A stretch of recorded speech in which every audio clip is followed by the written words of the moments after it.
ദൈവത്തിൻ്റെ രാജ്യത്തിനായി പ്രവർത്തിക്കുകയും ദൈവം നൽകിയ കർത്തവ്യങ്ങൾ നിറവേറ്റുകയും ചെയ്യുക എന്നതാണ് ഓരോ വിശ്വാസിയുടെയും ദൗത്യം. അത് മറ്റുള്ളവരെ സഹായിക്കുകയും സ്നേഹിക്കുകയും ചെയ്യുന്നതിലൂടെ സാധ്യമാകുന്നുണ്ട്.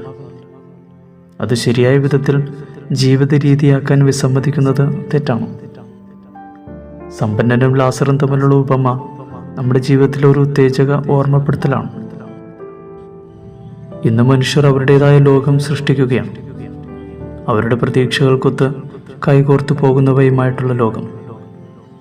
അങ്ങനെ പരിഗണിക്കപ്പെടുന്നവരും അവഗണിക്കപ്പെടുന്നവരും തമ്മിലുള്ള അന്തരം വലുതായിക്കൊണ്ടിരിക്കുകയാണ് ഇന്നത്തെ ലോകത്തിൽ.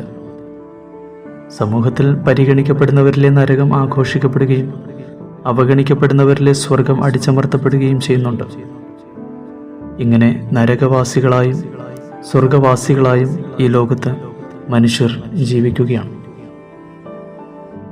തങ്ങളുടേതായ ചില ഇഷ്ടങ്ങളിലും ലാഭങ്ങളിലും ഹൃദയം പതിപ്പിക്കുന്നത് കൊണ്ട് വാതിൽപ്പടിയിൽ ലാസറിനെ കാണുവാനുള്ള കണ്ണുകൾ ഹൃദയത്തിന് നഷ്ടപ്പെട്ടു. ഇന്ന് നമ്മുടെ സമൂഹത്തിൽ ധാരാളം ലാസർമാരുണ്ട്.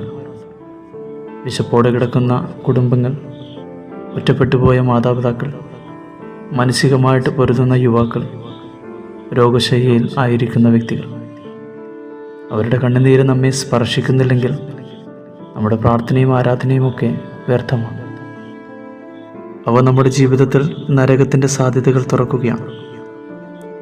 ജീവിതത്തിലെ യഥാർത്ഥ വിജയം നമുക്ക് കിട്ടുന്ന പദവിയിലും സമ്പത്തിലുമല്ല, മറിച്ച് നമ്മളിലൂടെ എത്ര പേർ ദൈവത്തിൻ്റെ കരുതൽ അനുഭവിച്ചിട്ടുണ്ട് എന്നതാണ്.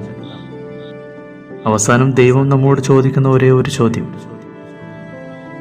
നിന്റെ വാതിൽക്കൽ ഇരുന്ന ലാസറിനെ നീ കണ്ടോ?